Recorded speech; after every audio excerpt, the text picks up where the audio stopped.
اچھا یہ بتائیں کہ اس وقت جو عمران خان نے ایک وہاں پہ جنرل اسمبلی میں بھی اسلاموفوبیا کا بڑا ذکر کیا، آپ اس کو کیسے دیکھتے ہیں؟ ایک دنیا میں اس وقت جو اسلام کا ایک پرسیپشن ہے اس کو کیا بدلنے کی ضرورت ہے؟ عمران خان صاحب کو خود چاہیے تھا نا یہاں اسلام کا صحیح نظریہ پیش کرتے، پھر جا کر دنیا کے سامنے ماڈل پیش کرتے کہ دیکھو پاکستان میں یہ اسلام ہے، ہم نے اسلام پر عمل کیا، تم کیسے کہتے ہو؟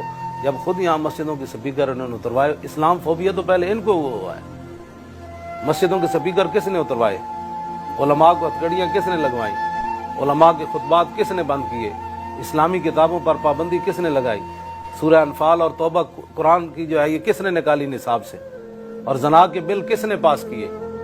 اسلام فوبیا تو ان کو خود ہوا ہے، یہ تو جھوٹ بولتے ہیں۔ وہاں جا کر اسلام کی ترجمانی کریں صدیق اکبر، یا پھر چلتے چلتے داتا علی اجویری کریں، یا اعلیٰ حضرت بریلوی اور مجدد الفسانی کریں، یا سلطان الہند کریں۔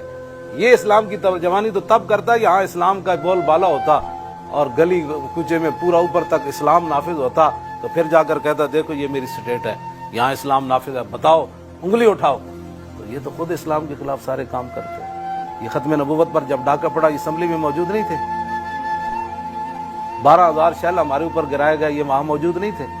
8 ہم نے شہیدوں کی وہاں لاشیں اٹھائیں، یہ موجود نہیں تھے۔ اب ہمیں جو ایک ہمارا کریک ڈاؤن کیا، اس کے اندر ہمارے 2 بڑے عالم شہید ہوئے، ایک جیل کے اندر ہی شہید ہو گیا، ان کو جناب وہ کمبل اور رضائی نہیں دی گئی۔ ایک عالم ہے، ان کو بٹھا کر لے گیا، شوگر تھی ان کا، پاؤں سلنسر پر وہ چپک گیا، بعد میں ان کی پوری ٹانگ کٹ گئی، وہ شہید ہو گئے۔ ہمارے جو ہے 2 اور نوجوان شہید ہو گئے۔ یہ کون سے کس اسلام کی بات کرتے ہیں؟ وہ ریاست مدینہ، کس ریاست مدینہ کی کہ جس کے اندر قیصر و کسریٰ کی فوجیں تبوک میں آئی کھڑی تھیں اور وہاں میچ ہو رہے تھے؟ ہمیں بتائیں نا وہ ریاست مدینہ کی بات۔ کبوتری کے پیچھے بھاگنے والے کو حضور نے فرمایا اوپر اڑنے والی شیطانہ ہے، اور جو اس کے پیچھے بھاگ رہا ہے وہ شیطان ہے۔ کبوتری کے پیچھے بھاگنے والا شیطان ہے، تو گیند کے پیچھے بھاگنے والا کون ہے؟